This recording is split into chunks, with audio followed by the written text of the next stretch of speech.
to the What Really Happened radio show. The history the government hopes you never learn. Here is your host, Michael Rivero. And aloha, America. Welcome to our show today. It is Tuesday, April 5th, 2016. We're getting into the week here. Today's the Wisconsin primary. Got about 4 hours or so until the polls close, and we actually have a caller on the line. Mark in Wisconsin. Aloha. I understand you voted today. Yeah, hey, Mike. I'll just give you a lowdown. I went in, and, of course, I voted for Trump, and they asked me if I wanted to do a paper or electronic. So I went with the paper ballot, where you just mark it in, and they still stick it into a machine. But I thought, well, maybe the least chance of getting screwed doing it that way, but probably not. But anyways, went pretty smoothly, and I just want to say that probably about 80% of the people I know and talk to, they're all for Trump. I have heard nobody for Cruz. Well, you know, it's kind of interesting because this last week the corporate media was trumpeting these new polls that showed Trump was plunging and Cruz was rising, and as usual it turns out they were cherry-picking the data because apparently the most recent polls have Trump ahead by at least 10 points, and we know Cruz is running a very crooked campaign. We'll be talking about that a little bit later in the show here, and we're going to be talking about Wisconsin as well. Yeah, I just want to relay that the main thing is probably 80% Trump from the people I've talked to, nobody for Clinton, and nobody for Cruz. The other 20% is probably Sanders.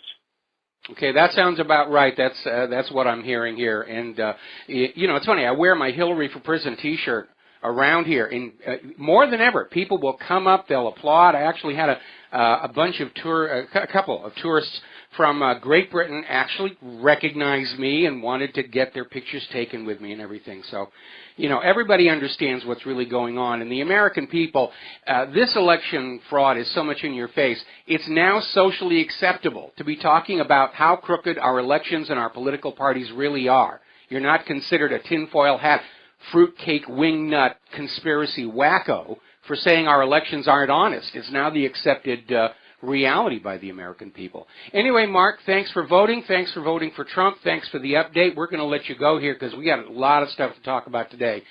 As expected, the Panama Papers scandal is not going away.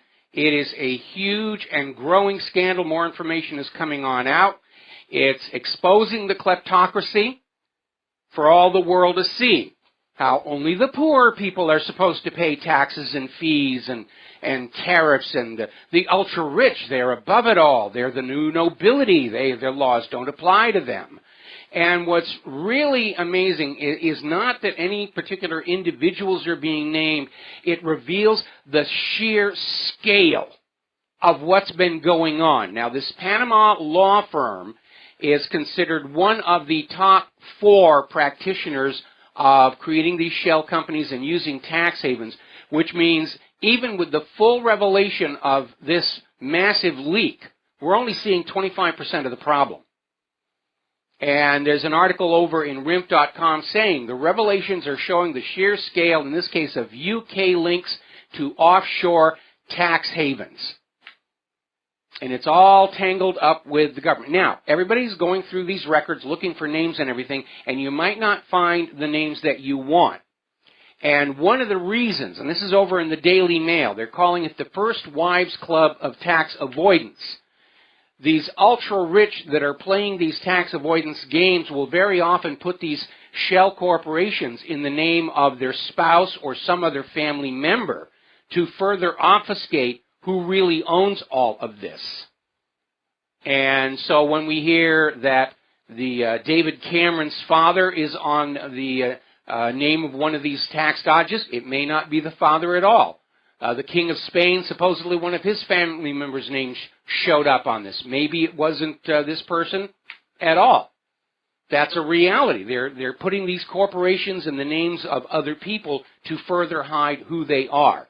Now, David Cameron is keeping tight-lipped about his link through his father to the Panama Papers scandal.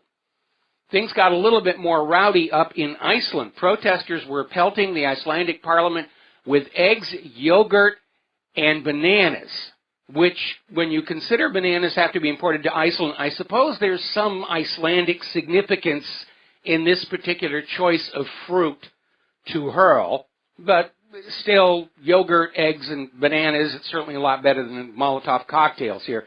But good for the Icelandic people, because the taxpayers of every nation implicated in the Panama Papers tax avoidance scandal should be doing exactly the same thing. Now, yesterday we reported that the Icelandic parliament was scheduling a no-confidence vote for the prime minister, who's being called on to step down. The prime minister responded by asking the president to dissolve the parliament. Iceland's president refused to dissolve the parliament, and Iceland's prime minister has now stepped down. So that's one down. Who knows how many to go down. And, of course, I'm sure the bankers around the world are saying, that'll teach you to throw bankers in prison. We got rid of you. We've got our revenge. Revenge is sweet. We've shown Iceland who really rules the world, so they say. Now, the head of the anti-corruption campaign group, Transparent Chile, has just resigned because his name showed up on at least 5 of these offshore companies. Over in Great Britain, one British banker has been caught setting up a firm used by North Korea to sell weapons and to support their nuclear program, despite the growing sanctions. Now, I'm sure you all remember the bank HSBC. It's been caught time and again in all kinds of rigging and other scandals, and apparently they were one of the most active in the registering of these shell companies on behalf of their various clients. And everybody's scrambling, trying to cover up the paper trail here. Now, there's an interesting little story at PatriotRising.com. Are corporate gatekeepers protecting Western elites from the leaked Panama Papers? And it's a legitimate question, because so far, coming out of this International Association of Investigative Journalists, the only named heads of states and politicians are all in countries we don't like. And they're kind of stretching a point to try and implicate Putin because he knows a musician whose name wound up on this list. And that's pretty weak. If we're going to do guilt by association, then let's look at Hillary Clinton, because 4 of her close friends and financial supporters are also named in the Panama Papers. And everybody's scrambling. Now, here's where it gets really interesting. Over in ATrueIndependenceScotland.com, they have a story that just about a year ago, Gordon Bowden, an ex-Royal Air Force officer, submitted a detailed report including forensic evidence of massive corruption within the British establishment that involves lords, politicians, and the monarchy, and he handed it into the BBC. Should have been a huge, huge story, except that we know the BBC is all about hushing things up, like Jimmy Savile twiddling the little kitties, and, of course, announcing that World Trade Center 7 building collapsed 26 minutes before it actually happened. And it comes as no surprise that the BBC has not reported this story. Now, the implications of this are that either BBC missed getting the jump on the Panama Papers scandal, or this confirms there are other networks of tax avoidance schemes for the ultra-rich, the celebrities, the athletes, and the politicians to be using. Now, the database from Mossack Fonseca has 441 U.S. clients. Who are they? We'll talk about it when we come back. And aloha, America. Welcome back to the show. We're talking about the Panama Papers. This is a big scandal, bigger than BCCI. It's not going anywhere anytime soon.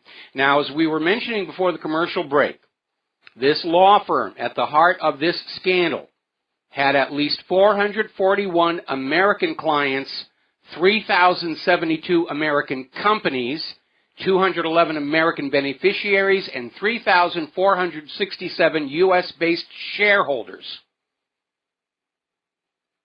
So when the media is out there screaming, oh, this is Vladimir Putin, this is Vladimir Putin, They're projecting, as it were. Now, some of the Americans' names are beginning to surface. Over at McClatchy, they're starting to break the story. They have found passport details of at least 200 Americans in this document dump. They're still going through it. There's a lot more.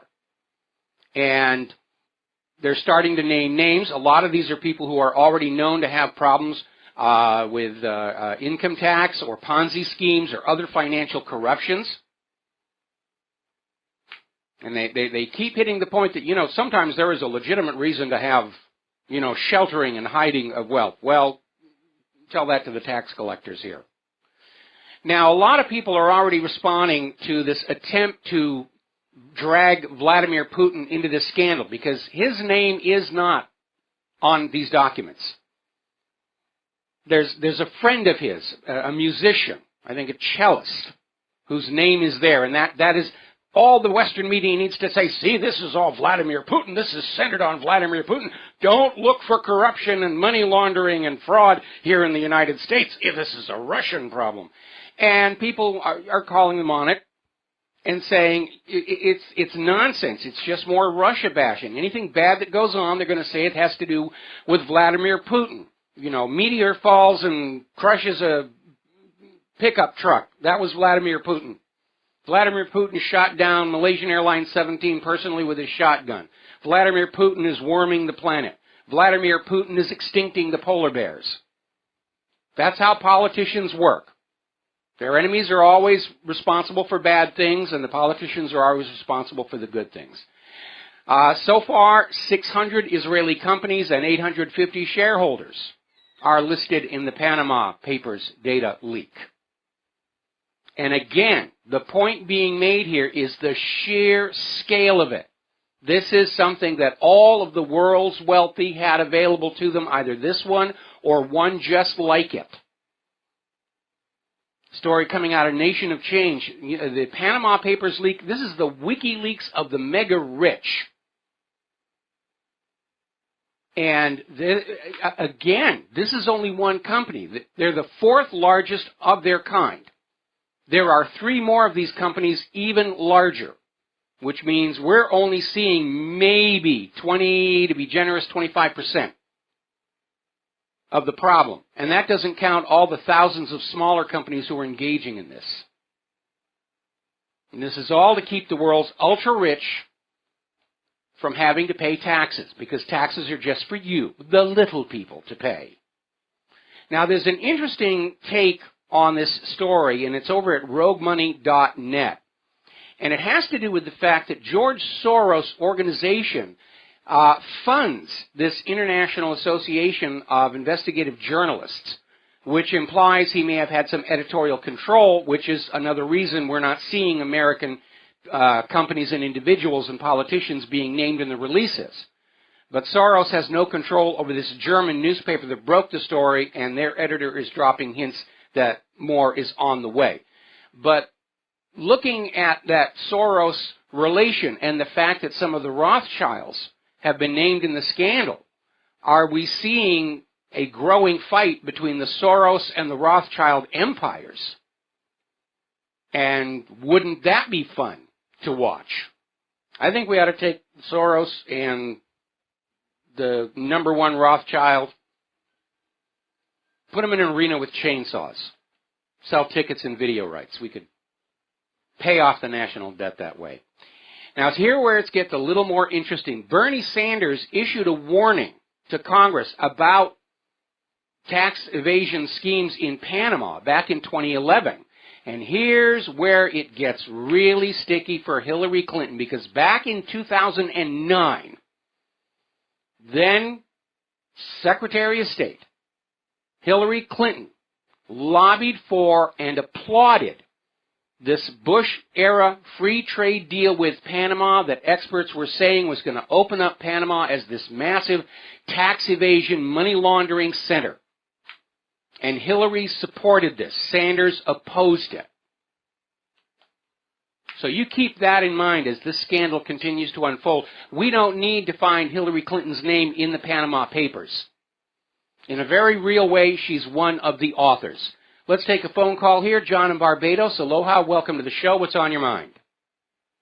Continuing with the Panama Papers, Michael, if you remember yesterday I said that in the old days all roads led to Rome, now all roads lead to London in this scandal. If you Well, I'm afraid not. Actually, all the roads are leading to Nevada, Wyoming, and South Dakota.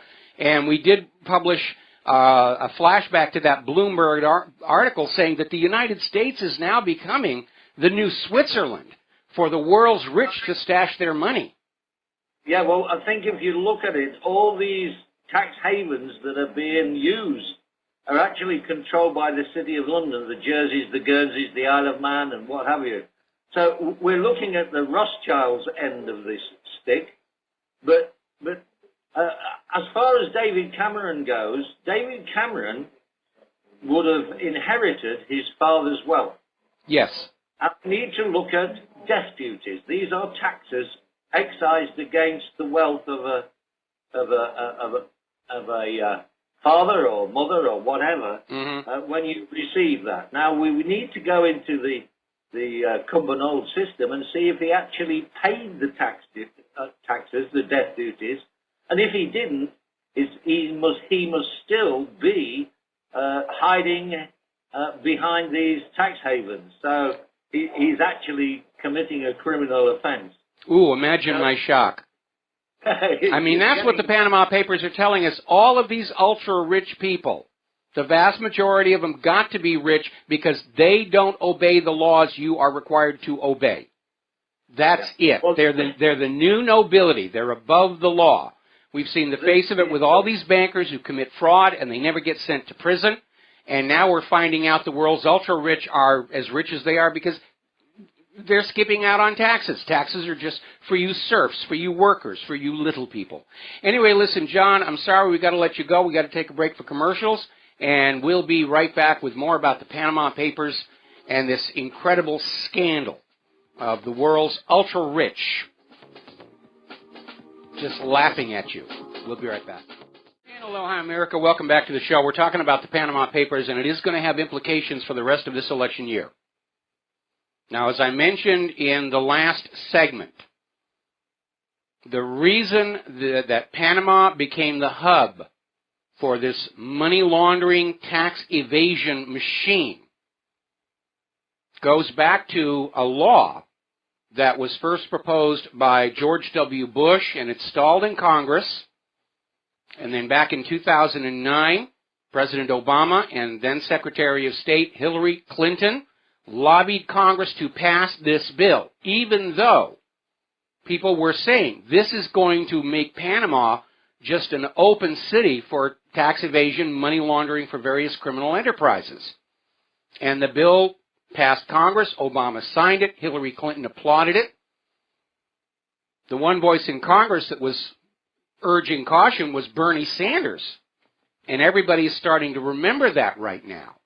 And we have this article over in Oraz.com that's typical of a lot that are showing up now in the independent media. The Panama Papers could hand Bernie Sanders the keys to the White House. And it could, if people are paying attention, if they're angry at discovering that the ultra-rich don't have to pay the taxes that ordinary workers do. And they're going to want to find out who were the enablers. And that's exactly the category that Hillary Clinton comes down in. She enabled this. Barack Obama enabled this. Everybody in Congress who voted for that bill enabled this. Now, over in Great Britain, just to show you how corrupt this is, and John in Barbados is right, part of this is rooted in London. Dominic Grieve, the former Attorney General and chair of an influential parliamentary committee, is out there saying that Britain shouldn't enact legislation to stop this activity because places like the British Virgin Islands, which is under British government control, were entitled to run their financial services sectors any way they pleased. So here we have this British politician who's out there saying, oh, this is okay. It's okay for these tax havens and money laundering operations to go on doing business, even though it's costing, tax revenues to the British government, which then have to be collected from the ordinary people. But this is how they make their money, and we shouldn't interfere. Anyway, another phone call. Peter in California. Aloha. Welcome to the show. What's on your mind? Yeah, hi, Michael. Listen, I have two topics. The first one's real quick. I just heard over the break between your show and the one before that Obama was commenting on one of Trump's getting Mexico to pay for a wall, and Obama, his comment was a half-baked idea because they'd have to monitor all the Western Union wire transfers and all that because he's talking about using the money that Mexicans wire back out of the country and send back to Mexico. And I just want to make the point that we already monitor all those things for the war on terror and all that stuff. And so what's the big deal about that? Or Obama just admitted that all of this supposed NSA spying on us all is really a giant bluff. Right. Well, that's, but either way, whatever he said was ridiculous. Yes, it was. I heard it too, and it was ridiculous for him to say. And that was the first thing I thought of. He just admitted it's a bluff. They aren't actually monitoring all of our communications and financial transactions. And looking at the Panama Papers, they don't want to. No, I don't think that's the other part, Michael. That's the second part of what I want to talk about is that just like you had an article yesterday that we ran on your website about how the Western media is kind of anxious to look away from this, which I think is undoubtedly, you won't see the BBC really going into it. You won't see any of our networks because, they may be some of the corporations that are doing it. Their stockholders may be some of the people doing it. Certainly the politicians will be involved. Certainly the Clinton Foundation will be involved somehow. You can bet your bottom dollar if it's Nevada and they're hiding money, you can look into Sheldon Adelson. And Harry Reid. And Harry Reid, that's right, exactly.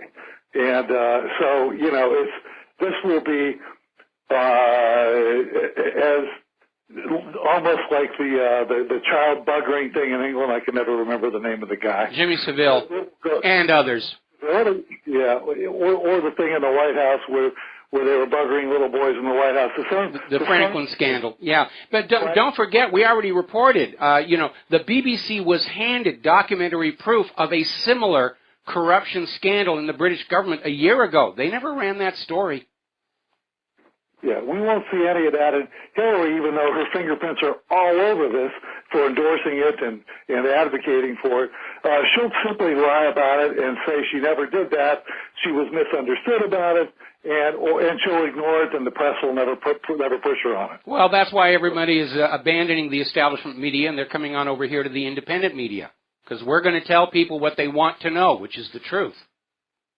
Well, that's right, but by the same token, that's what the official response is going to be, and you can include the American and British media in on that as well. Well, my attitude is the official response can go jump in a lake. Who's listening anymore? Who's listening to anything the government or the establishment media have to say? We have the foreign media, which is, we're finding out all that's wrong with our country, not from our own domestic corporate media, but from all the foreign media, like this newspaper in Germany. And huge amounts of courage it took for them to put this story out. And I'm sure they're under a lot of pressure right now to not release any more information. The Soros angle is interesting to me as well. But you know what, Michael, is as much as an alternative, not even the alternative, the non-corporate media, corporate-controlled media, is growing, and it is. Most people, my own wife, I mean, she doesn't, her whole family, and they just don't, they parrot whatever they say on MSNBC. Well, the reason for that is very, very simple, and it's part of the brainwashing of the people. We're all raised to believe that, we're Americans and we're good and we're moral and we're courageous, and just like the heroes in the movie, we would take a stand against injustice and corruption like Zorro with his sword. But when actually confronted with the reality that your government is corrupt, most people don't have the courage to stand up to it. And they don't even want to admit that to themselves. They want to go on believing that they're good, courageous people. and they want to be able to say, I would take a stand against corruption and injustice. I just don't see a reason to do it right now. And these people who are cowards in terms of standing up to power and even facing the truth about themselves and their own cowardice, they gratefully accept any little piece of propaganda offered by the government, the establishment media, so they can go on believing that they're good people, but there's no real reason for them to get involved. And that's why most propaganda isn't designed to survive a careful analysis. It's just designed to give people who want to hide from the truth an easy and convenient means to do so. I think you're absolutely right about that, Mike. Yes. But this is going to be a really interesting story to follow up on, and we're going to have to do it, I fear, from overseas sources and the non-corporate media. It's our duty to not let this, to make sure this has legs and this gets thoroughly investigated. Oh, absolutely, absolutely. There won't be any official investigations, certainly not. Well, actually, we're seeing the tax authorities in these countries saying, all right, we're going to go after these people. But again, the elites, the Olympians, will be immune from all prosecution. They're just going to go after the mid-level people, people who aren't powerful enough to cause trouble, and people who've got enough money to make it worthwhile. That's going to be the target of all the investigations. Okay? All right. Thanks, Michael. All right, thanks. We're going to let you go. We're going to take a break for commercials, and we'll be right back. And aloha, America. Welcome back to the show. And, of course, it's Election Day in Wisconsin. Both GOP and Democratic primaries are underway. Everybody's predicting victory. Obviously, some of them are going to be wrong. And both Donald Trump and Ted Cruz are saying the time has come for John Kasich to drop out. Kasich is saying he is in for the long run. And remember, George Soros gave Kasich $700,000 to remain in the contest, trying to force a brokered convention. So that's what's going on there. Now, Republican National Committee Chairman Reince Priebus is still out there pushing this idea that you, the people, don't get to pick the candidates. We, the party leadership, will do it. In fact, he did a quote. By the way, this is a nomination for the Republican Party. And if you don't like the party, sit down. In other words, in his view, the Republican Party is the leadership. And you're just along to pay the bills and punch the button in the voting machines, and that's all you're good for. Ryan is on the line. Okay, and let's see. We're going to go ahead and grab ourselves a phone call. Ryan Dawson, thank you for spending some time with us today, and what's on your mind? Yeah, I didn't mean to cut you off when you're talking about the Republicans, but earlier when you were talking about the Panama Papers, I wanted to chime in with a couple cents on that. Everything you covered is things I wanted to say, but there was another angle I wanted to mention, and that's that you noticed a lot of the U.S. names were left off of this. Not that I'm so sad that people aren't paying taxes, but there was three different Syrian companies that were also using this to break the sanctions. And that was Pancakes International, Maxima Middle East Trading, and Morgan Additives Manufacturing. And I can see the liberal interventionists using this as a pretext. That's what they might focus on. I know you were saying earlier, like, who cares what the TV says? And your audience and mine probably don't, but others do. And I want to nip this in the butt before they get it rolling. Well, you know, it's funny. There is a search engine now up at the website set up specifically for this database, and I went on in. We've got companies tangled up in this mess right here on the island of Oahu.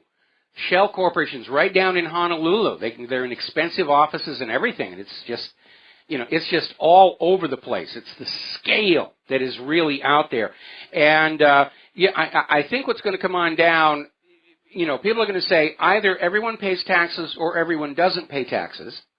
Okay, but to discover you live in a system where working people who are literally going hungry to pay their tax bills, you know, are living underneath a new nobility that are above the law and don't pay taxes or pay token taxes, you know, that's going to anger a lot of people. Oh, it's horrible. But then again, look what the tax money gets spent on. $1.5 trillion for the F-35, all these imperial escapades. I mean, both things have to be addressed. Like what you said, the poor is basically subsidizing the wealthy who aren't paying taxes yet benefit from the taxes. Yeah, and the wealthy just don't pay, go to kill brown people overseas. And the people, the elites They look on us merely as that's our purpose, to provide them with wealth and new workers and new soldiers, and that's it. They're treating us like farm animals. They're not treating us like human beings deserving of respect. And there's a rough estimate that this one company in Panama has resulted in something like $30 trillion in tax revenues not going into the treasuries of the various governments. Just imagine what $30 trillion could do in terms of fixing our streets, getting clean, safe drinking water pouring out of the faucets in Flint, Michigan, and thousands of other cities. I mean, we're literally looking at a ruling class that absolutely does not want to take care of us. They just want to suck as much wealth out of us, and once we're no longer able to provide them wealth or provide them labor or go on out and kill other people for them, then they just want us to go away and die and see if they can make some money off of that as well. And that's literally the displayed attitude. Fonseca, which is the company that was involved. Yes. You're absolutely right. I mean, they don't care about you, as George Carlin said. They don't care at all, at all. It's one of his most epic speeches. And that's absolutely true. But I just want to also say that these kind of black markets and money laundering are created by the tax code, because there are people, there are businesses in the United States that are paying a third of their wealth in taxes. Not the super rich, but wealthy and middle-class businesses are paying over 30% of their income in taxes, and they are going to go seek black markets and way to launder money. The reason Syria is getting petroleum and laundering money through Panama is because of the sanctions. And I don't agree with those sanctions or that war, but you're going to force people to seek out these markets because of our tax code being so heavy. We do have the highest corporate tax rate in the world, so of course they're going to find ways around it. I went over that in my film about transfer pricing on neocolonialism in Africa. If you lower the tax rate, you can raise the tax revenue.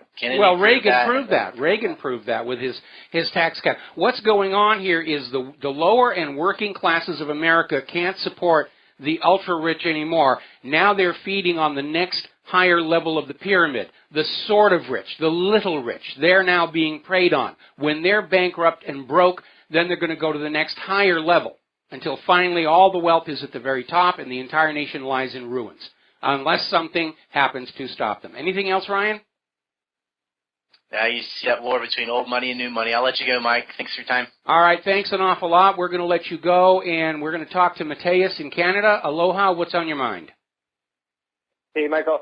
Yeah, I'm going to vote for Trump just to see the look on all the faces of the PC crowd. Of the who crowd? The PC crowd. Oh, the PC crowd, absolutely. Well, you know, you can do anything and get a look of shock on them. Oh, I'm offended, I'm offended. Good, be offended. I don't care. Hey, I wonder if there's any chance that both Israel and Saudi Arabia are in 9/11 as a way for the state to kind of keep everyone quiet in case they started finding out things and then... You know what I mean? Like, well, you know, when you have a conspiracy, when you have a conspiracy, you have multiple players in order to give all the players plausible deniability. Whether that's the individuals who got together to assassinate John F. Kennedy or the separate nations that participated in 9/11. The two obvious players being Israel and the United States. But we know Pakistan was involved with laundering some of the money.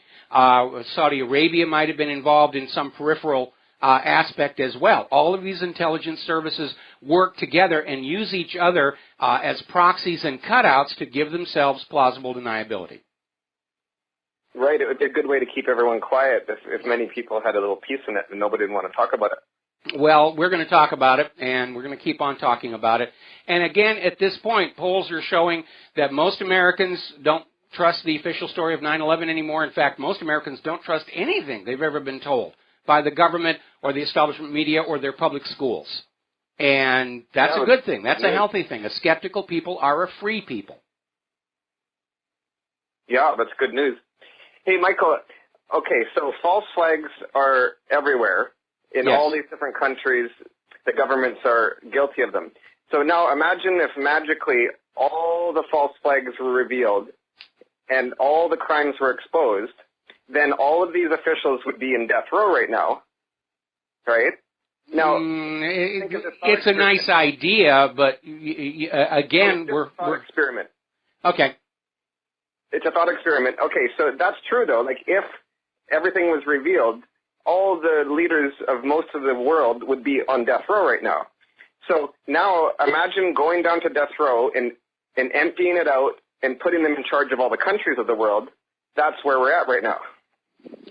Okay. Yeah, I can see where you're going with this.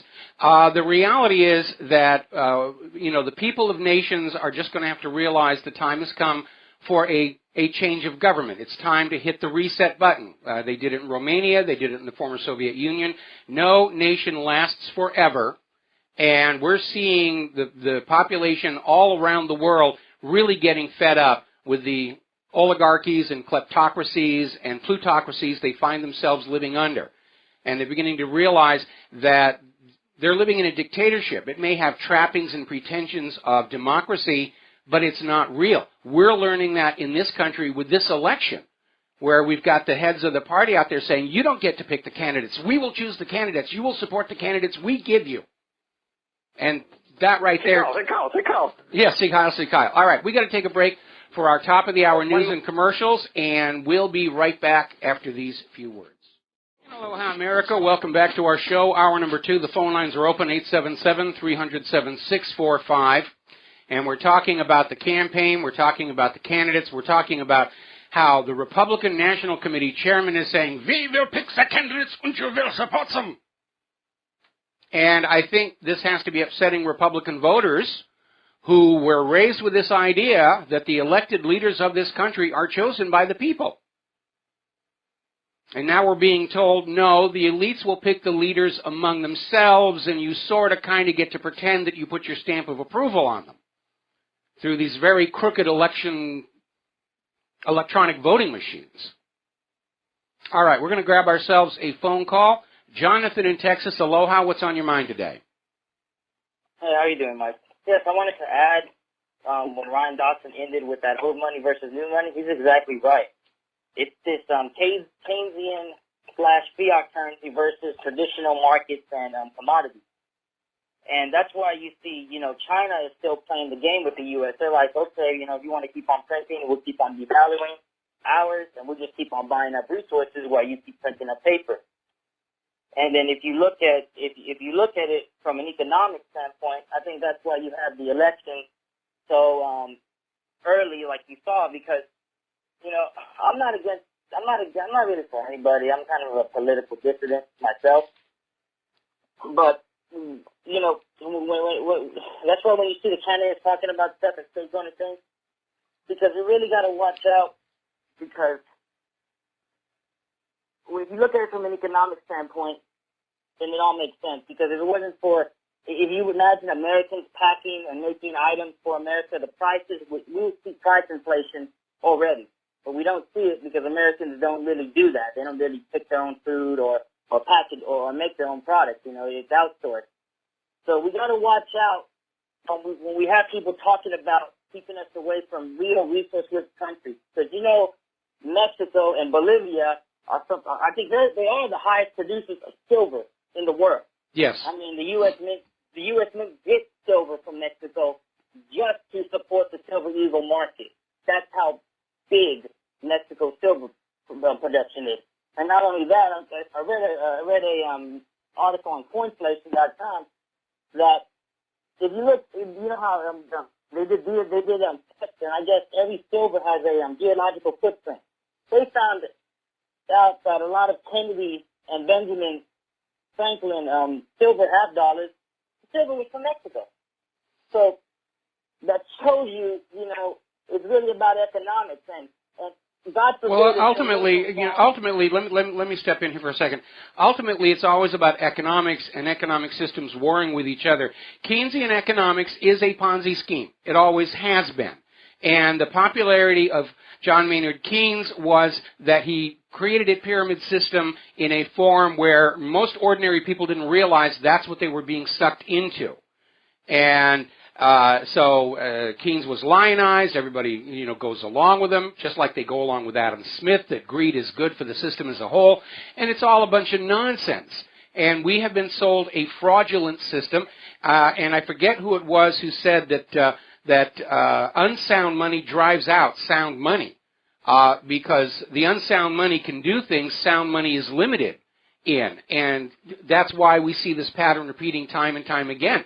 But the end result of private central banks is for all the real wealth of a nation to be owned by the bankers and the people to be struggling with unpayable debt and thinking that little bits of paper with ink on it represent something of value when it does not. It's just a piece of paper with ink on it. Exactly. You're totally right. That's why, you even see, the HUD of the government, there was an article, and these are the people who do regulations on housing. They're trying to ban trailer houses. Yeah, because they need people to buy the regular real-size houses to keep the real estate market going.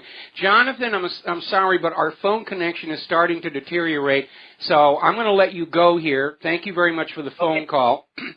Now, getting on back to the Wisconsin primaries, we are hearing that polls are showing Donald Trump is going to do very well. And Donald Trump is in a very good mood. In fact, he came out with a comment. Lately, all of Donald Trump's detractors have been talking about his way of presentation, where he just gets down there and he puts his elbow on the podium and he just talks plain talk. And they're saying he should adopt a more serious and gravitas presentation. He should be looking presidential if he wants to be the president. And Donald Trump is out there saying, well, I could be more presidential, but it would be boring. And he's right. Part of what makes Donald Trump so attractive is he doesn't act like an establishment politician. And all the establishment politicians want him to act the way they do because it's going to take away a significant psychological advantage that Donald Trump has. He is free to talk plainly to the American people about what's going on because he's not an establishment politician, and that's why he is so popular.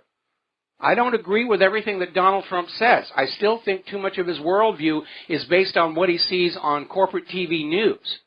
But he's going to shake up a system that is in dire need of a good shaking up right now. And if he is cheated of the nomination in the GOP convention, and he goes third party, I'll be pounding the pavement myself, getting petitions signed to get him on the ballot here in Hawaii. And I hope you'll do the same thing. Because you should be angry at being told that you no longer are allowed to choose your own leaders. You're allowed to pretend to put a stamp of approval on the leaders chosen by the elites themselves. Now, over in the UK, a woman has been sentenced for the crime of abortion. No comments about that in the corporate media. They're just still screaming about Donald Trump saying that women who get abortions ought to be punished. And they are selectively misquoting Donald Trump because what he actually said is, if abortion is illegal, then a woman who obtains an abortion ought to be punished. And yeah, doesn't that make sense? But they're out there trying to portray Donald Trump as being anti-abortion by saying any woman who gets an abortion ought to be punished. And the lies are so obvious, everybody is seeing through them. Now, Donald Trump is raising the specter of yet more delegate shenanigans because he won the popular vote in the Louisiana primary, and somehow he wound up with less delegates than the guy who lost. And so we're seeing once again the democratic process is being sabotaged and destroyed from within by the leadership of the Republican and Democratic parties. They don't want you to have a voice picking the leaders.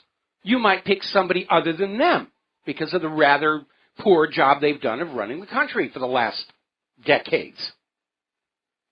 All right, we're going to grab ourselves a phone call. DJ in Georgia, aloha, what's on your mind? Hey, Mike, thanks for taking the call. I had a quick comment. It's a little bit off topic, but just wanted to mention something to you and the listeners there. I don't know if you were the recent weeks where NASA kind of announced that the new planet entering our solar system. Did you pick up on that? Oh, come on. That's no. Thank you very much. Okay, new planet entering our solar system. This is that whole Nibiru thing. They're trying to kookify the show. Now, what's the other, the new one that's out there? That at the end of the month there's going to be a green moon for an hour and a half. They're trying to put that one out there. And they're still pushing flat Earth, fake Apollo moon landings. I mean, they're desperate to discredit the independent media because they believe that if they can make us look foolish, that you'll all just march obediently back to the warm embrace of ABC, NBC, CBS, Fox, BBC, and so forth. And that's why they keep trying to plant this nonsense on our shows. All right, we're going to take another break for commercials. We'll be right back. Aloha, America. Welcome back to the show. Now, let's take up the case of Paul Ryan, because something interesting is going on there. As you know, Paul Ryan has been in Israel leading this delegation of U.S. congressmen who are over there bowing and scraping and kissing Netanyahu's feet and promising him all of the money they can take from you to give to him with which to harm his neighbors, okay? But Paul Ryan's getting all the headlines. And he's out there, let's see, here's a good one from JTA.org. Paul Ryan meets Netanyahu in Jerusalem to reaffirm U.S.-Israel ties. We are your best friends and you are our master and we will do what you tell us to do. Paul Ryan visits the Iron Dome missile defense system in Israel. I mean, he's really sucking up to them, which normally signals the launching of a campaign. I'm sure he's going to pose in front of the ruins of that old Roman fort and put his hand on the stone and get his picture taken. Now, while he's in Israel, Paul Ryan is talking about the GOP convention being brokered and what his position in it might be. But interestingly enough, in the American press, Paul Ryan insists he's not interested. He's not going to make a play for the nomination at a brokered convention.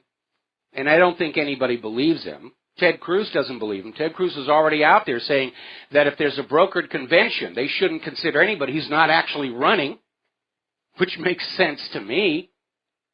Even if they toss Rule 40, why would Paul Ryan be there at all? He's not a candidate. And then we're finding out, according to an article over in Huffington Post, that Charles Koch, one of the Koch brothers, is privately committed to getting Paul Ryan nominated at the GOP convention in Cleveland. And they're just out there to make sure Donald Trump comes up short of the delegates needed for a first ballot victory. And we're seeing all this skullduggery going on, like in Louisiana, where Trump won the vote and somehow got fewer delegates. They're not even trying to hide this anymore. Their attitude is, look, we'll pick our own leaders. You just work. You pay taxes. You breed new soldiers and workers. That's what you do. That's your place in our society. The great unwashed, the proletariat, as it were. Now, up in Wisconsin, people are getting very, very upset because on their primary ballots, along with all the names of the people you want to vote for, there's a box that was added, which was labeled uninstructed delegation. And if you check that box, it basically says the party leadership gets that delegate and gets to tell them what to do. And so everybody is calling on their friends and saying, do not check that box. It's basically giving away your vote. Why do they have that box on there? It's almost like it doesn't matter if you show up. If you're going to show up and not vote for a particular candidate, why did you bother to show up at all? I'm expecting the vote riggers to claim that uninstructed delegate won in Wisconsin. Roger Stone is out there saying they ought to put the handcuffs on Ted Cruz already for the vote fraud. And they've already documented voter fraud and irregularities in Oklahoma, Kansas, Utah, Hawaii, and Texas. And right now, the Trump people can go to credentials and challenge the seating of literally hundreds of Ted Cruz's delegates who were fraudulently elected or awarded. Now, one of our readers sent in a reader's letter on vote rigging in 2016, and it was so good, I decided it deserved a more permanent enshrinement. And it's a PDF file. It's called Vote Rigging 2016. It's on the front page of WhatReallyHappened.com. and it's complete with charts and analysis indicating that there are mathematical ways to determine whether vote fraud has occurred, and these methods for detecting vote fraud are, of course, rejected by the leadership of both the Democratic and Republican parties. They don't want there to be any kind of an alarm on vote fraud. I mean, we're seeing pictures of, like, Hillary Clinton and Bill Clinton can barely fill a small room. Sanders is drawing huge crowds. Trump is drawing huge crowds. There's obvious massive election fraud taking place here, which makes sense when you realize that Ted Cruz himself is a fraud. He's not eligible to run as President of the United States, and under the 12th Amendment, he cannot be Vice President. And the party leadership is out there saying, stop thinking for yourself. Stop reading that Constitution. We have decided Ted Cruz is eligible to be president, and you've got nothing to say about it. Actually, we do. If enough people come to understand that Ted Cruz is not eligible to be president of the United States of America, they're not going to vote for him. And the GOP leadership and establishment media and Cruz's supporters may choose to turn a blind eye to the natural-born issue, but Hillary Clinton's lawyers won't. If Cruz steals the nomination at the GOP convention, Hillary Clinton's lawyers will immediately file a challenge all the way to the Supreme Court. And they'll show the Supreme Court the same legal precedences I put in my article on the meaning of natural born. And we will go into November with just one name on the presidential ballot, and that will tell us that we're no longer living in a democracy. We're living in a dictatorship, where you have only one candidate for the highest office in the land, and you will push that button until they like it. Now, turning over to the war zone, Kiev has basically abandoned the Minsk agreement. This is coming from a French member of their parliament, who goes on to say that Europe is basically ignoring the problem. Europe is ignoring Kiev's blatant violations of the ceasefire and the Minsk agreement. Now we're getting word from the Donetsk People's Republic that Kiev's armed forces are clearly preparing for a new offensive. They've moved their headquarters and much of their armor closer to the so-called contact line. They're getting ready for another play into those eastern Ukrainian republics. Now, we have this other battle that has kicked up in the Nagorno-Karabakh region, which is a disputed territory between Armenia and Azerbaijan. And they started trading shots a few days ago. Turkey has come in on the side of Azerbaijan. Turkish mercenaries and trainers are already headed to Azerbaijan to train the Azerbaijan army to attack Karabakh. And there's an interesting little take on this coming out of RussiaInsider.com that Erdogan may see an opportunity for revenge because Russia came on into Syria and spoiled their well-laid plans to remove Assad and install a puppet ruler. We've got to take a break for commercials, and we'll be right back. Aloha, America. Welcome back to our show here. Now, we're talking about the sudden emergence of hostilities, armed hostilities, between Armenia and Azerbaijan, and everybody's piling into this. Now, if you look at a map of that isthmus, you're also seeing Georgia, Ossetia, all that region, and now we're hearing that the Georgian Legion is ready to help Azerbaijan conquer Karabakh. So everybody's piling in on this. That could now be the flashpoint for World War III. Very soon all these little tiny wars are going to start merging together into a big war, and they're going to say, we got World War III going. Give us your money, give us the lives of your children, sit down, shut up, don't complain. There's a war on. And even though the war be wrong, we are in it. We must fight it out. We cannot retire without dishonor, or some other such bovine excrement to explain what's going on. Lithuanian Seimas is registering a resolution to prepare for war with Russia. Everybody wants war with Russia. Come on, it'll be fun. They got cool weapons we can play with. All right, let's see. We're going to grab a phone call. Wally in Texas, aloha. Welcome to the show. What's on your mind? Mike, don't you think Cruz looks like Snidely Whiplash? Just put a top hat on him and put him back in Tom Terrific. Another idiot, just like that carny Obama. Nothing but a damn carny. Okay, got to watch your language on this here radio station. Oh, okay. Yeah. Excuse me. I thought because listen, Wally, you need to understand something important. Even though the United States is torturing Iraqis to death to find nuclear weapons that never existed, drone striking innocent little children, we are not allowed to use bad words on the radio to prove to the world that we are a just and moral people. Well, I understand, and believe me, that's the first time I've ever said that. Okay. No. I have this effect on people. What can I tell you? Yes, you do. Well, it's just that I'm ashamed. That's the most shameful thing about Texas is Ted Cruz. I could read it. No. The most shameful thing about Texas is my first wife lives there, and you have my deepest sympathies. Oh my God, that is getting bad. Maybe we could hook Ted Cruz and my ex together. I mean, he's obviously out there playing the field a little bit. We're hearing that there's going to be yet another National Enquirer article about Ted Cruz's dalliances, and we're going to talk about that. I feel I need to issue this warning again. A lot of people have picked up on this story that was originally posted April 1st. There's a giveaway, and they print a page from the phone records of Deborah Jean Palfrey, and they've highlighted this column of states where it says Texas, Texas, Texas, and they're saying, oh, see, it was Ted Cruz, and they're out there.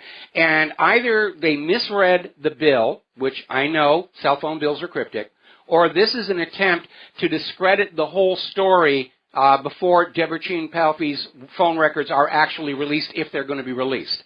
Because on that bill, where it says Texas, that's where Deborah Jean was when she made the call. It's a cell phone account.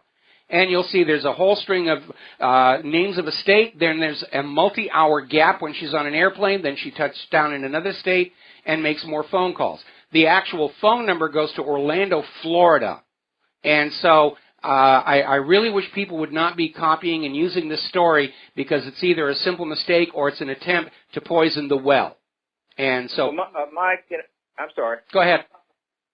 Okay. Well, lastly, I'm sorry, I don't mean to laugh here. I'm looking at the We Hate Donald Trump network, and they're running a commercial for Secrets of the Mega Rich. Yeah, Panama. Yeah.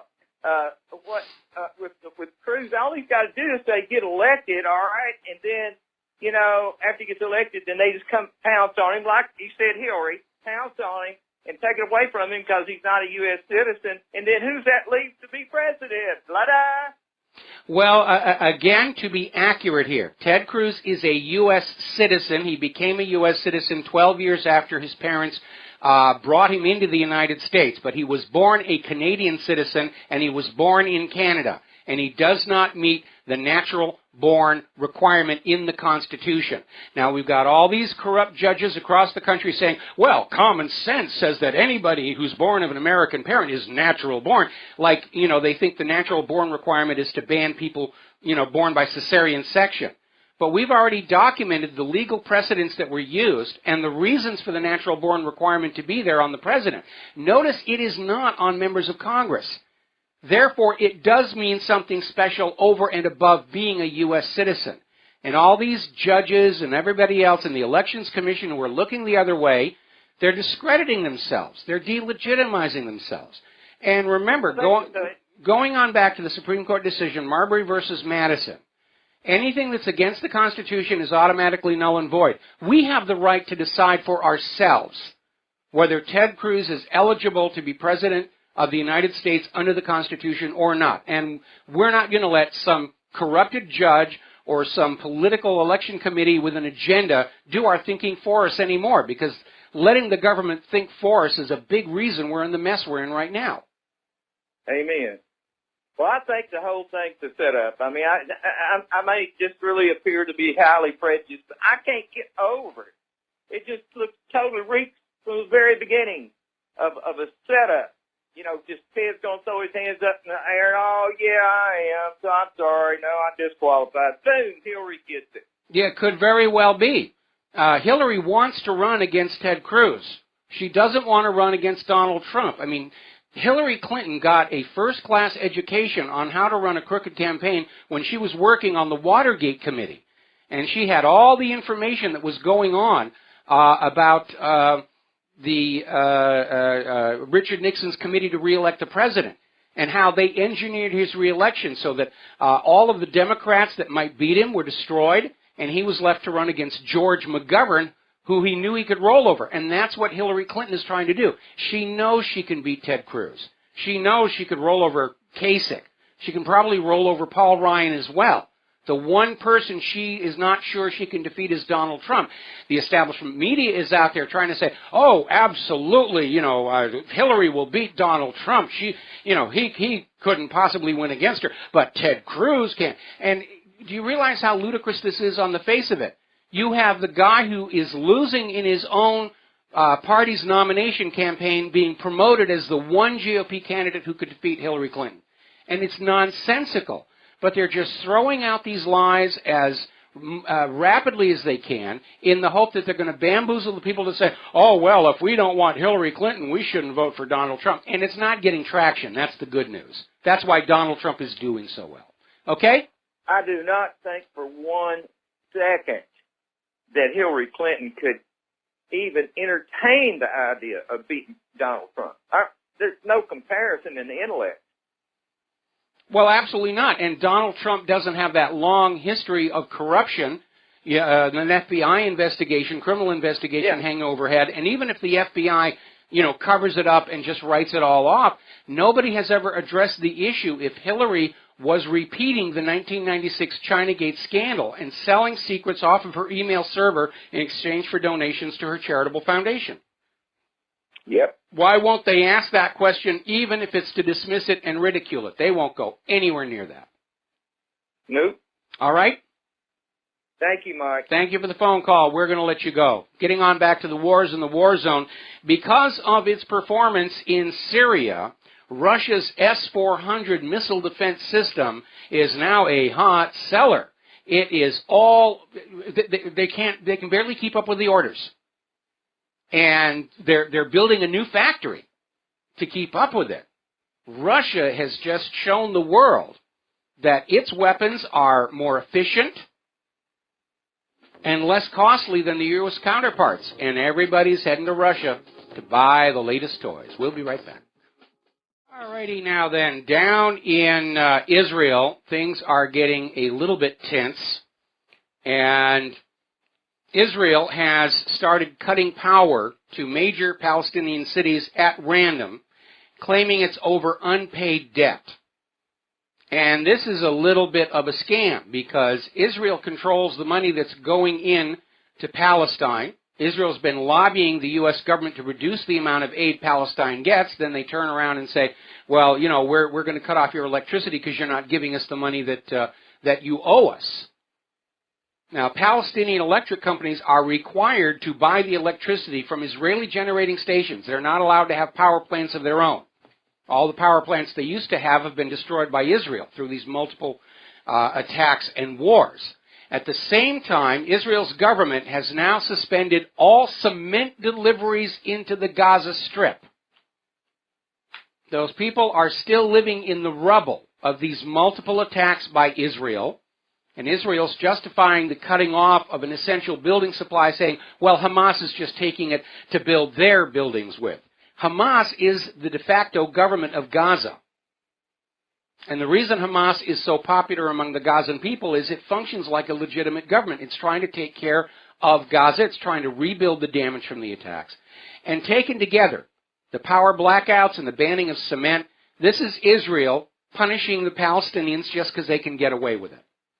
Meanwhile, here in the United States, up in Connecticut, on I-95, there's a veterans group that has put up a billboard about the history of the USS Liberty.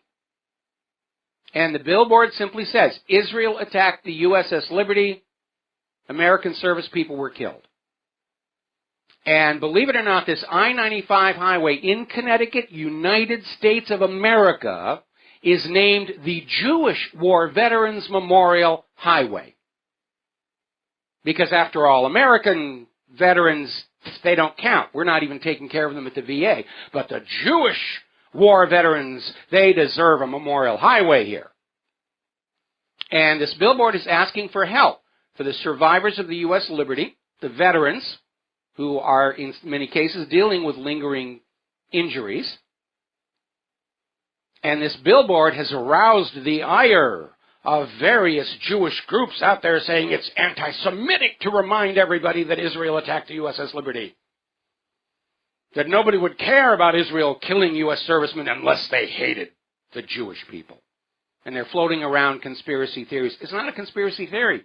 Israel attacked the USS Liberty. Israel attacked the USS Liberty. Period. End of discussion.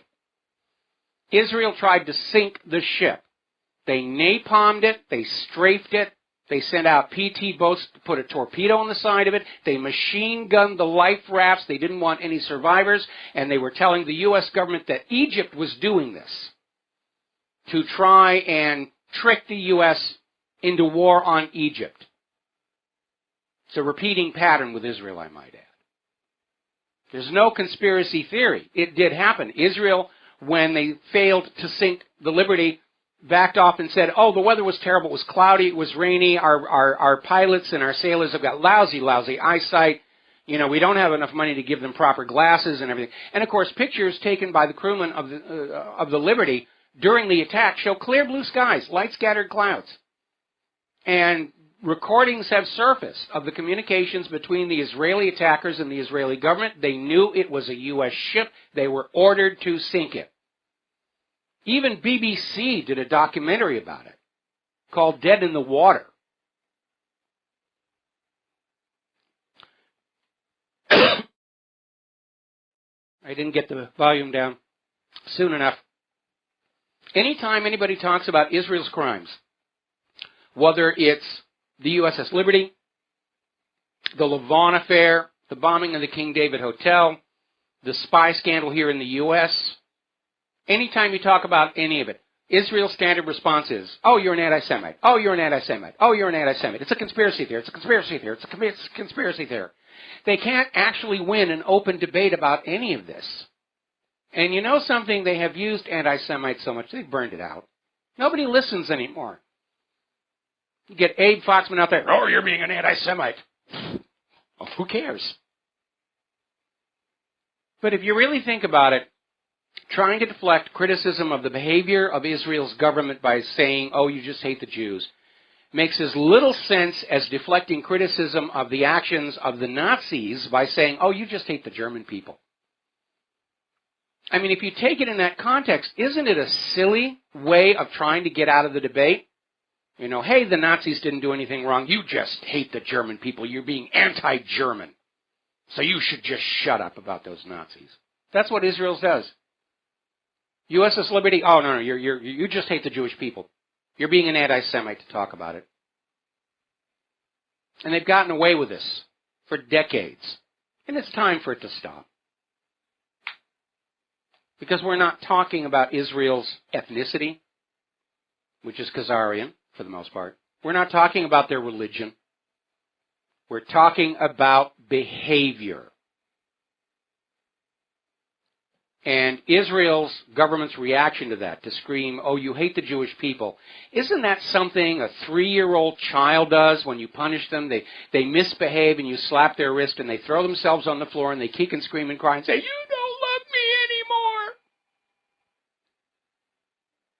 And of course, the answer to that is, you're right, we don't. Not when you behave like that.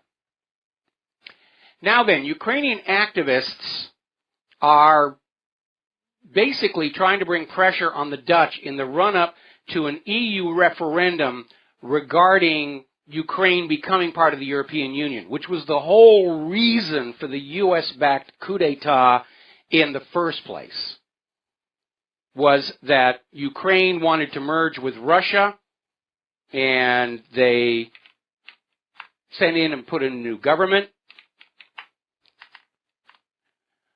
and wanted to merge with the EU. Well, now the EU isn't all that hot for the deal.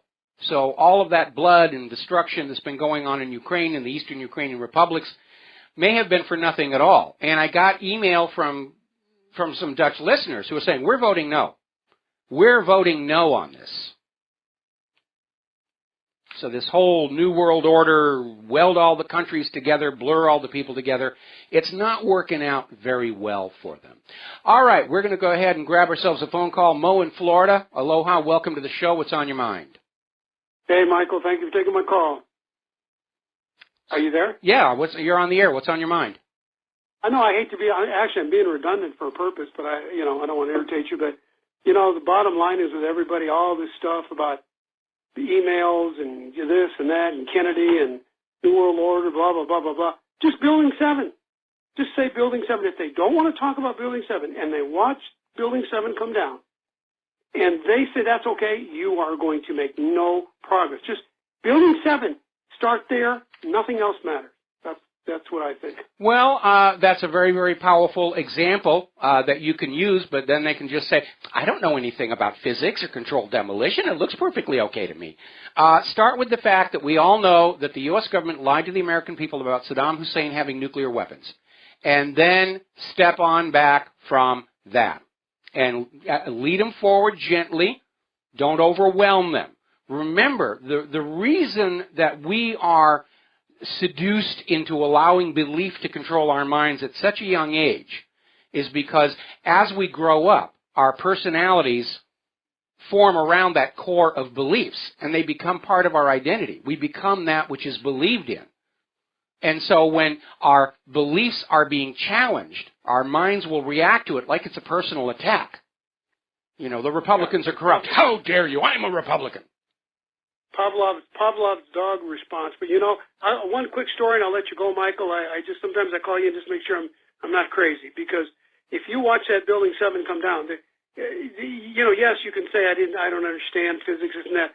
I'll give you the best explanation I've had with somebody that doesn't want to see it. And this guy's a retired Coast Guard captain. He taught the class. Very smart guy, just almost scientist type guy. He's retired, and I was talking, and he didn't even know about Building 7. This is a month ago. I couldn't believe it. You don't want to rub it in. And I said, watch this, Captain. And he watched it come down, and he said, of course that's controlled demolition. And when we discussed it, he finally said that, that happened because they wired it, they had it ready to implode when they built the building. No, in point of fact, nobody wires a building for demolition when it's built, because what happens if there's a short circuit? He's Coast Guard. He's loyal to the cause. I will support the government's lies unto my death. Thank you, Michael. All right, we got to take another break for news and commercials, and we'll be right back. Aloha, America. Welcome back to our show. Hour number 3. The phone lines are open, 877-300-7645.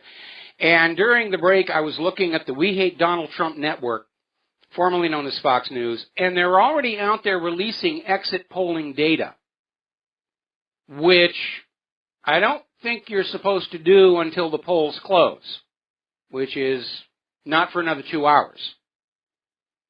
Now, most of the polling data they're putting out is not about who's winning or who's losing, but they're asking people about potential matchups for November, and they're just hammering this idea that if Donald Trump is the GOP nominee, 1/3 of GOP voters will not vote for him.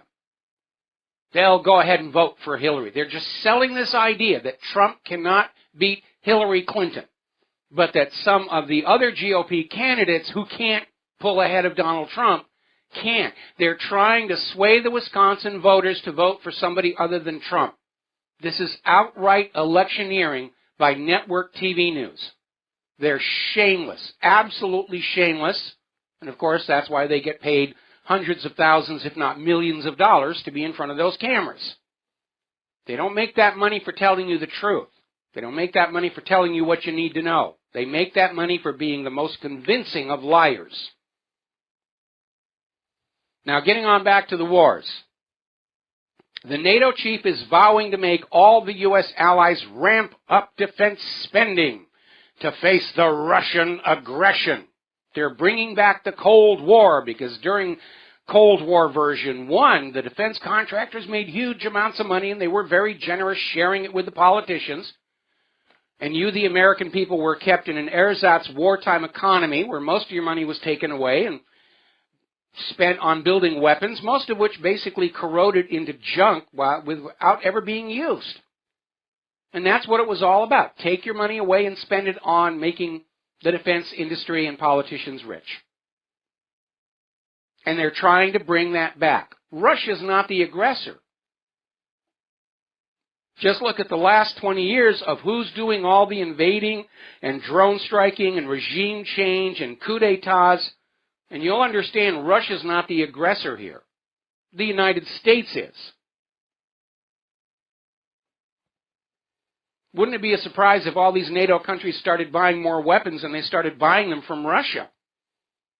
Because Russia makes good, effective, less costly weapons. So does China. American weapons are just junk. I understand they finally got the F-35 to drop a 1,000-pound bomb, a JSOW, which appears to be more for the publicity than any practical usage. See, we actually got it into the air with a bomb. It'll work. Now, Trump, of course, is blasting U.S. support for NATO and for the post-coup d'etat Ukraine. And right now, the U.S., meaning you, the American taxpayer, are paying 73% of the NATO costs. And Trump is right about one thing. If we're going to be providing security for Europe, or for that matter, Israel, they should pay us for the service. But they're going to make you pay for it, because that's your place in the American society, to provide money and wealth and new workers and new soldiers. And other than that, you just sit down and stop thinking that you have a right to pick your own leaders. Now, the Chilkat inquiry in Great Britain has been delayed and delayed and delayed and delayed. This was Sir John Chilkat's report on the legality of Britain's invasion of Iraq. And it has been delayed to the point where they're launching an inquiry into the Chilkat inquiry to find out why it's been so delayed. And this is just another stalling tactic. We know what's going on. If you were in the government and you were holding a report that said the government lied to their own people to trick them into war, would you release it? The war in Iraq was illegal. It was based on a lie that Iraq had nuclear weapons and poison gas and germs, none of which were found. Iraq was in compliance with United Nations Security Council resolutions. The real reason for the war in Iraq was because Iraq was selling its oil for the euro rather than for the dollar. That was the real reason. Same thing in Libya. Get rid of the gold dinar, but we'll tell the suckers that we're bringing Libya the American way of life. We're bringing them democracy. Look at all the wars the U.S. has gotten involved in, all the interventions. Since the end of World War II, you will not find a single one where you were actually told the real reason why your taxes had to be spent on more war and your children had to go fight and die. Not once. Every single war was started with a lie. And that's not unique to the United States of America. Every leader who wants to initiate a war has to lie and trick their people into it. Without exception, throughout history, that's been the way it's done. Now, China is calling for six-party talks over North Korea. They want to calm things down. China recognizes that the U.S. is trying to exploit North Korea as a backdoor to starting a war with China. Because remember, what's really behind all of this saber rattling is a war between the U.S. paper Federal Reserve note and the Russian ruble and the Chinese yuan. The U.S. has to drag the world back to using only the U.S. dollar for global trade and banking, or the U.S. economic system is going to collapse. And that's the real ultimate agenda behind all this militarism. Destroy the ruble, destroy the yuan, destroy any currency that challenges the continued use of the American brand of ink and paper. That's it. Now, apparently, Barack Obama is heading to Hanover, Germany for a visit on Sunday, April 24th. And as an indicator of just how paranoid he is getting, local police are telling the citizens of Hanover that when the Obama motorcade goes on by, do not go to the windows, do not try and wave at the president, just huddle in some closet, because if you're seen at a window, the police will come in and check your house out to make sure that you're not planning an assassination. When was the last time you saw an American president visiting a foreign country where he didn't want the adulation and praise of the indigenous population? Now, over this last weekend, Donald Trump gave an interview with the Washington Post, stating that economic conditions in this country are so perilous, we're headed for a very massive recession. And he said it's actually the wrong time to be investing in the stock market. And, of course, all the other candidates are jumping all over him saying, oh, no, the recovery is great. We're doing great. Look at the soaring stock market. Don't look at it today, of course, but look, overall the stock market is great. Things are wonderful. It's an election year. If we tell the people the economy's in serious trouble, they'll vote the incumbents out. But Donald Trump is right. We see the signs all around us. This recovery is an illusion. We know that the official unemployment numbers are an absolute fiction.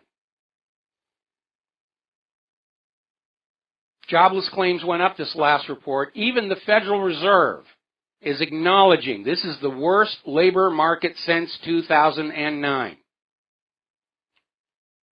All right, we're going to grab, we're coming up on a commercial break. I'm going to leave this phone call until we come on back here. Now, Morgan Stanley's Adam Parker, who's a junk bond analyst, is out there saying that the rally chasers need to pull back because they're being led to a catastrophic event. We'll be right back. And aloha, America. Welcome back to the show here. And the We Hate Donald Trump network is just shoveling it with a snowblower right now. Their latest one on the bottom crawl, according to their exit polls in Wisconsin, only 19% of voters want a president who's outside the political establishment. That's absolutely ludicrous. Everybody's angry with the political establishment. Even Fox News was saying that. And now they're turning around saying, well, you know, everybody's angry with the political establishment, but they want more of the same thing. No, we don't. I think after the show, I'm going to take this TV set out back, and I'm going to dangle it over all my plants and fertilize them so they'll grow bigger and hardier and so forth. We're going to take a phone call. Matt in Colorado, aloha. Welcome to the show. What's on your mind? Yeah, hi, aloha, Michael. Aloha. What I was thinking about was, you're talking about the petrodollar. Yes. And I'm thinking that the war in Syria was for natural gas, and I think that the price of natural gas is extremely low right now due to fracking in the United States and other places, and it's also like a geopolitical war with Russia, frankly, in order to transmit energy in the form of natural gas to Western Europe. And I wanted to get your thoughts on that. Okay, well, the reason oil and gas prices got hammered was a very ill-conceived plan to have an oil and gas price war in the hope that it would harm Russia's economy, which it did to an extent. But it brought a lot more economic harm to Europe and South America and the United States of America. Now, part of the problem is fracking has not produced the volume of gas that was forecast when they started this whole operation. They keep revising the estimates of available gas supplies downward. I think over in California, the Monterey Shale, they've cut that by 2/3 the estimate, and it's not producing. In fact, unfortunately, it turns out most of the natural gas produced by fracking is just percolating up through the ground and contaminating our rivers and streams and ponds and killing all the fish. Yeah. And contaminating the drinking water. Okay? Like that giant leak that is in California. And well, that was actually a storage well. That was not a fracking site. But having a huge storage well in an earthquake zone, not a good idea in my opinion, but then they don't ask me about these things. So getting on back, to the war in Syria, you have to go back to 2003 when General Wesley Clark blew the whistle on this U.S. plan to conquer and control all of the Middle East oil and gas nations so that their oil and gas would only be traded for the U.S. dollar. And Syria was on that list. In fact, it was just, I think, 1 or 2 down from Iran. And they're already out there trying to badmouth Iran again. They're still moving forward on this, even though the U.S. has had to go back into these other countries like Yemen and Libya over and over again. Now they're going back into Iraq again because all these pesky conquered provinces don't want to stay provinces. And so the U.S. is bogged down in all of these countries they thought were settled business. They're grinding up our military stockpiles and our resources, our monetary resources and our manpower. The U.S. is losing this war. They don't want to admit it, but they're losing this war. Yeah, so that kind of brings me back to a point that I didn't intend to get into, but why are we fighting a war when none of those people ever attacked us? Well, we're fighting the war to steal their resources, to force them to use, to sell their resources only for the dollar. You said it at the beginning of the call. It's the continuation of the petrodollar deal. When Richard Nixon ended gold convertibility for the Federal Reserve note, demand for the dollar dropped. People weren't coming to the U.S. to borrow any more dollars at interest, and that's when they came up with the petrodollar deal. That's also when Nixon came up with the Environmental Protection Agency to start grabbing the public lands of the American people and hold them as collateral for future government borrowing. And yeah, okay, so that's like a very good point, and we are also continually talking about the trade deficit with China and the fact that we don't have any manufacturing here in the U.S. and we're outsourcing that and suicide nets on Apple iPhones and so forth. And nobody wants our GMO agriculture. The U.S. is in serious, serious trouble, and every time the United States government and the money junkies get the nation into this kind of a fix, they get into a world war to try and settle all the accounts, square the business, restart the economy, or at least have something they can blame all the hard times on. And they've done it twice before. Crash of 1907, World War I. Crash of 1929, World War II. Crash of 2008, look how many countries the United States has invaded, drone struck, regime changed all around the world. I've lost count. It's 17, 18, something like that now? Maybe we could give Barack Obama another Nobel Peace Prize. Yeah, but I'm just kidding.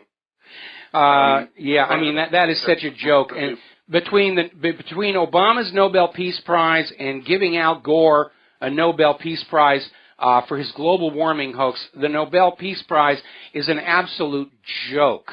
And I think anybody from this point on who is awarded the Nobel Peace Prize ought to just turn it down and say, this is nonsense. This is complete and utter nonsense, and I don't want to be part of this charade anymore.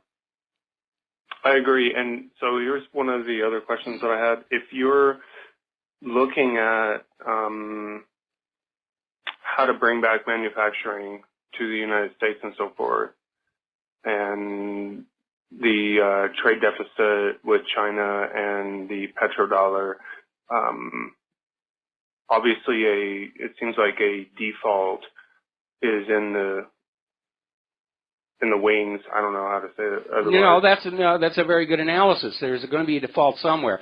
But looking at reviving our manufacturing, a big part of the offshoring that took place in the 1990s and the 2000s involved the U.S. taking technologies that had been developed here in the United States of America and licensing them to other countries to manufacture them. When Dr. Cray was designing his supercomputers, he didn't even try and find an American company who could make the chips he needed. He went right to Japan because they had it. These other countries are not going to allow that technology that they've improved to come back to the U.S. So what we need is a new peacetime technology incubator to leapfrog ahead into whole new technologies on which new products can be based and new industries created and new jobs created. We can't go head-to-head with the rest of the world for the current generation of products. We will lose. Okay? Yeah, so... Now, we got to take a break, Matt. Thank you very much for the phone call. We're going to let you go. Aloha, America. Welcome back to the show here, and let's skip on down here and get to some other stories. We were talking about the economy and bringing back manufacturing. And here's a very interesting article from Oraz.com. And it says, basically in the United States, life expectancy among the poor is declining. And as a result, people aren't using up their Social Security benefits, which is good because Social Security is broke. It's full of promissory notes. Back during the Bill Clinton presidency, he manufactured his magical federal budget surplus by borrowing the cash buildup in the Social Security fund that was intended to pay for the retiring baby boomers. And the government can't pay it back. They've basically selectively defaulted on the American worker, and now they're finding themselves getting off the hook because the working class people are dying almost as soon as they retire. So get your vaccine shot. A century ago, the rich and the poor in the United States had relatively identical lifespans. Today, low-income Americans die 13 years earlier than the rich do. Thank you, Obamacare. Another article coming out of the Washington Post, no less. The real welfare queens are legislators, not food stamp recipients. And that is absolutely true. Apparently, yesterday, the IRS headquarters had to be evacuated after a fire broke out in the basement. Go fire! Sorry, momentary lapse. German Chancellor Angela Merkel is telling Austria that many of the Muslim migrants that Merkel is bringing in, they're medical and engineering students and aspiring professionals. These are really good people. No, actually, the really good people pretty much stay where they are because they've got established careers and businesses. Now, a New York Times reporter was over in Germany saying that it's reached a stage where the German people don't even dare going out to dinner anymore in Berlin because of all the problems in the streets. And the German people love going out for dinner. That's a big thing for them. And they're not doing it anymore.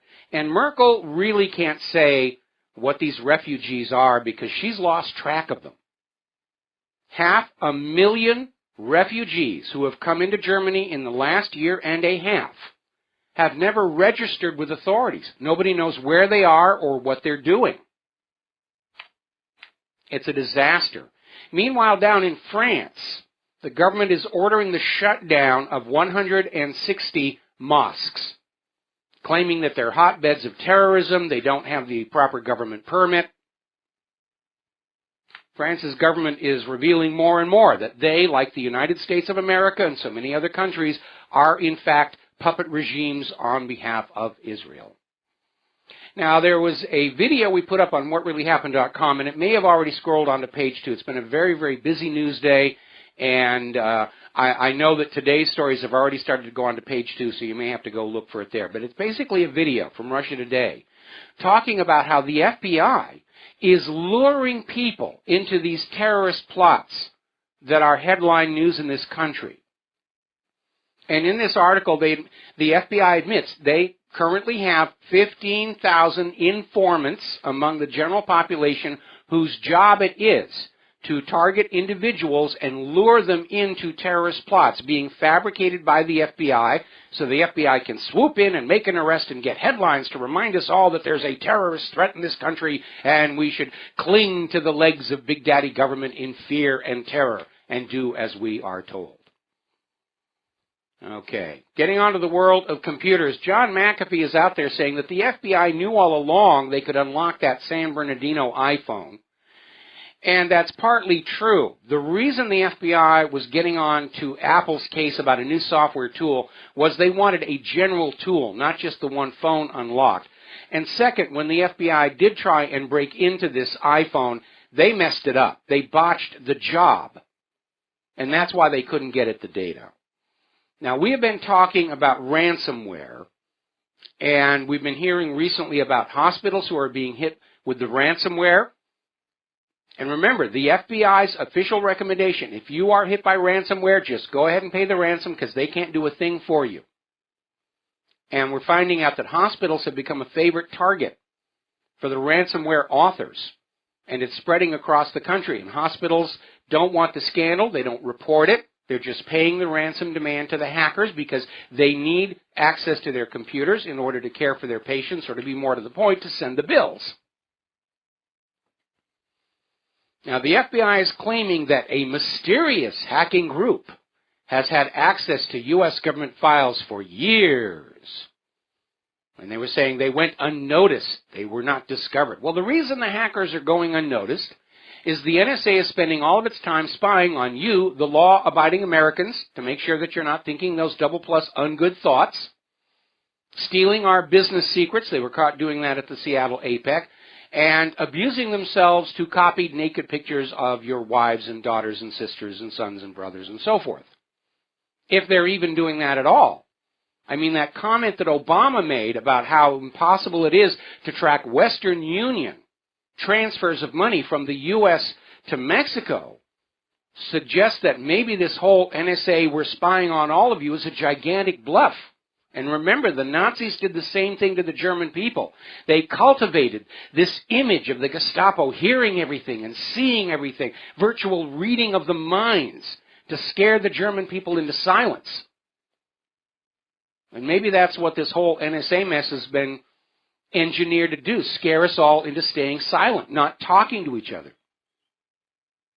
Hasn't worked. And if Obama is right and they can't track the Western Union money transfers, which are all going through one computer network, Western Union, then he's admitted that the NSA can't really spy on everything that we're doing. It was a gigantic, gigantic bluff. Meanwhile, German intelligence is out there spreading scare stories of phantom Russian hackers. Oh, they're bad Russians, bad Russians. Now, you've probably seen ads on TV for a company called ITT Tech. It's kind of a computer trade school, and it's a for-profit school, and they are being sued for engaging in unfair and harassing sales tactics and misleading students about the quality of its computer network systems program and the success of the program's graduates at finding jobs. It's just another scam. The jobs aren't there. I'd like to see some of these big universities sued for the same thing, promising grandiose, well-paying jobs to lure these students into accepting $100,000 in student loan debt, because modern education has become indoctrination to be politically correct and another excuse to jam these young kids onto that barbed debt hook as hard and as early as possible to keep them debt slaves for their entire lives. By the way, remember yesterday we were talking about how the TSA spent $1.4 million on this randomizer application that simply points an arrow left and right. Somebody wrote an exact copy of it in JavaScript and did it in less than an hour.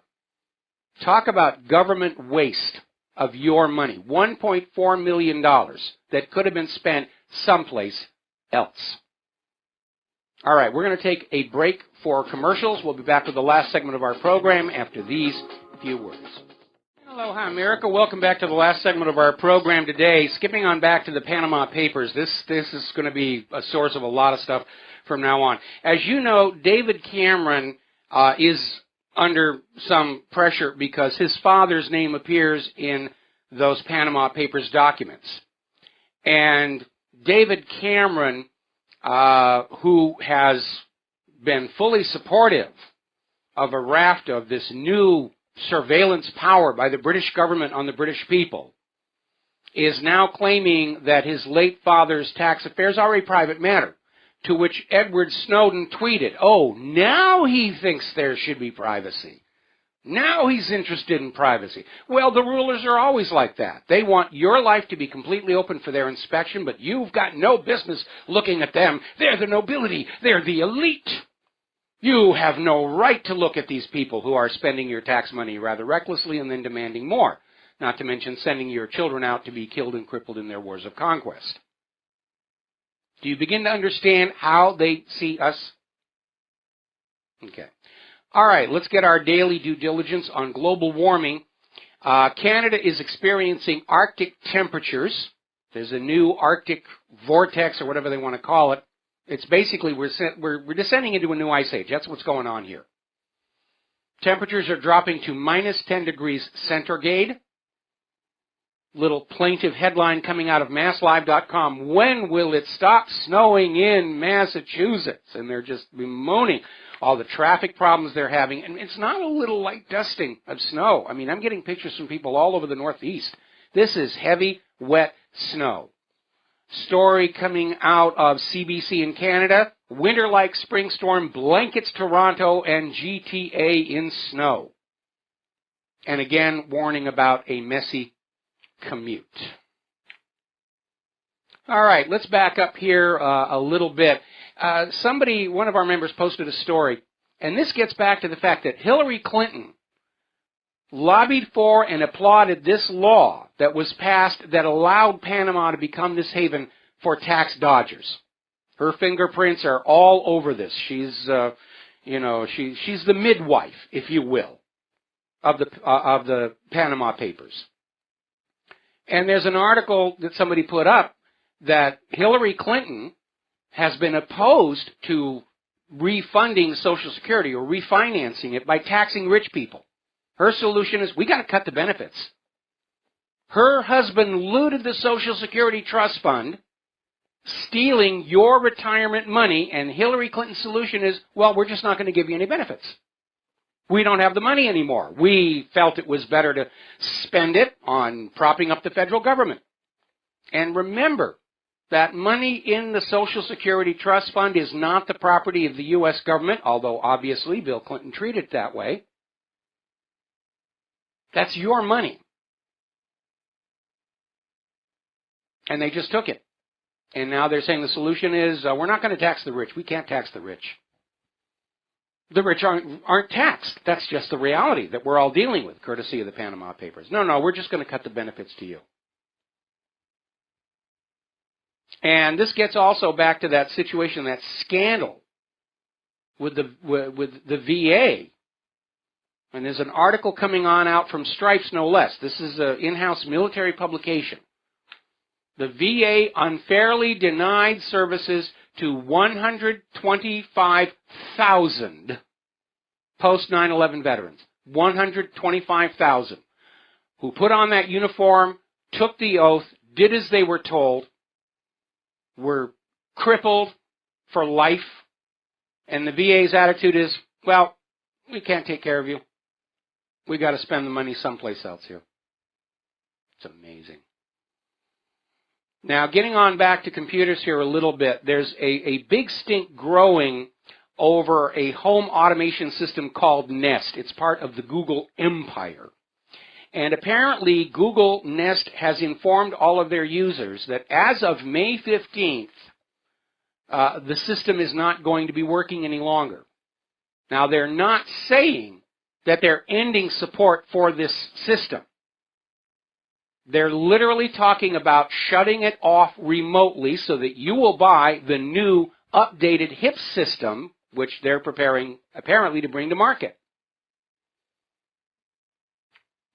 And this is a very dangerous precedent, because if they get away with it, Microsoft might get it into their greedy little minds to remotely disable all versions of Windows except Windows 10. Who's going to stop them from doing that? Won't be the government. The government wants you to buy new things. They get tax revenues out of that. The government loves planned obsolescence. During the not-so-great Depression of the 1930s, there was actually a law proposed in Congress that all products sold in the United States of America would have an expiration date. Not the expiration date you have on groceries, but things like washing machines would come with an expiration date. And if you were caught using the washing machine after that date, you would be fined. Then, as now, government's solution to economic problems is take more from the people. Make them buy more, make them spend more. We don't have it to spend. We don't. Story coming out of ZDNet.com. Who's in charge if there's a cyber attack on the U.S.? Apparently, the Pentagon doesn't know. They haven't actually come up with a plan for it. Or maybe they have a plan and it was on an iPad that's been ransomwared. It's absurd here. Apparently over in China, there's been a spate of child deaths after mandatory vaccines. The Chinese parents are angry, as they should be. This is becoming a global problem, not just here in the United States of America. The U.S. led the way in mandating numerous vaccines in childhood. Other countries got on board because, hey, it makes money for their pharmaceutical industries. And children are dying, or they're becoming autistic, or they're born with microcephalic skulls. And the inserts in these vaccines admit these problems are caused by the vaccines, but of course you're never shown those inserts by the doctors and nurses. If your child flops dead after getting 13 vaccines in a day, oh, shaken baby syndrome, you murdered your own child, we're going to send you to prison. Because we can make money off of you in the prison labor industries, and we can't challenge the profitability of the pharmaceutical industry. I mean, you know, all of these industries, they're all too big to fail. We can't allow any of them to suffer financial harm, or the whole economy will implode. Now there's a new report out saying that if your child is given antibiotics before the age of 2, which is another recommended just-in-case shot, it increases their risk of becoming obese during life. Now, America has a reputation for being an obese nation. Jeremy Clarkson on the Old Talk here used to joke about it all the time. But we're finding out more and more that America's obesity has to do with the chemicals that we're saturated with. Growth hormones in our food that are only partly metabolized before we eat the products. Aspartame increases aspartame increases craving for carbohydrates, makes you eat more. Monosodium glutamate interferes with the signal to the brain that says, I've eaten enough. And manufacturers love these chemicals. In a world that is already dealing with mass famine in other countries, American food manufacturers add chemicals to make you eat more because that boosts their profits. And if you become obese and overweight, they'll make more money selling you exercise machines or health club memberships, or if you get sick from the obesity, they'll make more money selling you hospital treatments. That's all you're good for in the eyes of these elites. Find a way to make money off of them. And if we can't make money off of them, well, just let them die. Now, out in California, they're still dealing with that drought, and they called for Californians to be very careful about their water use, and Californians did. They were being very careful. But they missed the water conservation target by 1.1%, and they're all going to be forced to pay financial penalties anyway, because it makes money. There's the music. Time for me to get on out of here and get something useful done with the rest of the day. We will be back tomorrow here on the Genesis Communication Network. Until then, stay safe, stay informed, stay skeptical, make good choices. Share what you know with who you know. Get all this information out there on social media. We're going to be keeping an eye for election fraud in Wisconsin tonight. We'll be back tomorrow. Aloha, America.